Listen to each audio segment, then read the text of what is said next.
Assalamualaikum warahmatullahi wabarakatuh. Saya Muhammad Zarfan Nojola Naim dengan NIM 17231024 akan menjelaskan tentang komputasi paralel dan terdistribusi. Di sini ada latar belakang, yaitu Flint's taxonomy mengklasifikasikan arsitektur komputer berdasarkan aliran instruksi dan data. Tipe arsitektur ini penting dalam pemrosesan komputer modern. Memahami klasifikasi ini membantu dalam mengembangkan perangkat keras dan perangkat lunak. Presentasi ini akan membahas tipe arsitektur SISD, SIMD, MISD, dan MIMD.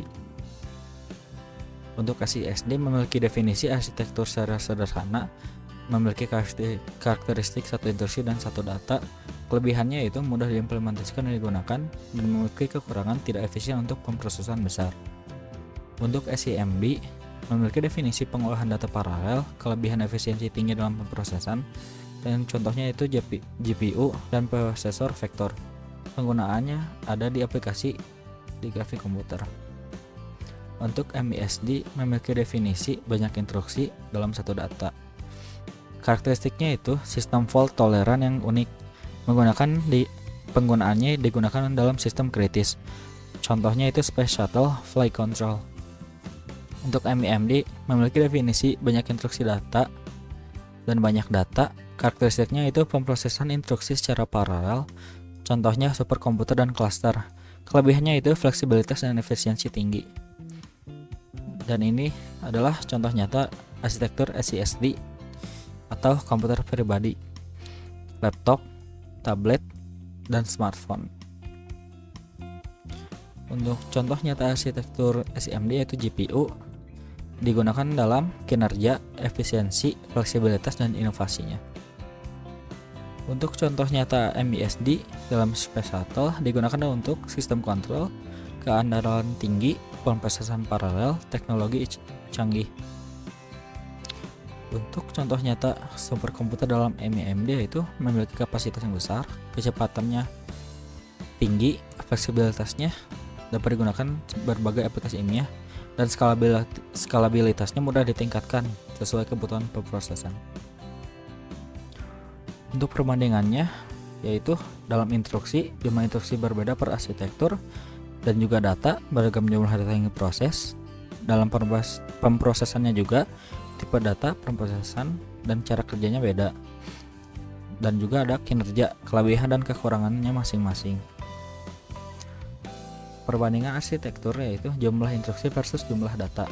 Jumlah instruksi dalam arsitektur menentukan kompleksitas pemrosesan. Arsitektur seperti SISD menggunakan satu instruksi tunggal, sementara MIMD dapat menangani banyak instruksi secara bersamaan. Dan juga jumlah data. Arsitektur komputer berbeda dalam jumlah data yang dapat diproses. SIMD memungkinkan pemrosesan beberapa data sekaligus, sedangkan MISD berfokus pada pemrosesan tunggal untuk tujuan ketahanan. Ini adalah kelebihan dan kekurangannya. Dalam SISD memiliki kelebihan karena sederhana, mudah diimplementasikan, dan cocok untuk aplikasi serial dengan kinerja stabil. Namun, kelemahannya adalah tidak mendukung pemrosesan paralel sehingga kurang efisien untuk data besar atau aplikasi kompleks. SIMD unggul dalam efisiensi tinggi saat memproses banyak data sekaligus dan cocok untuk multimedia atau grafis. Kekurangannya adalah tidak cocok untuk data yang tidak seragam dan membutuhkan perangkat keras yang lebih kompleks.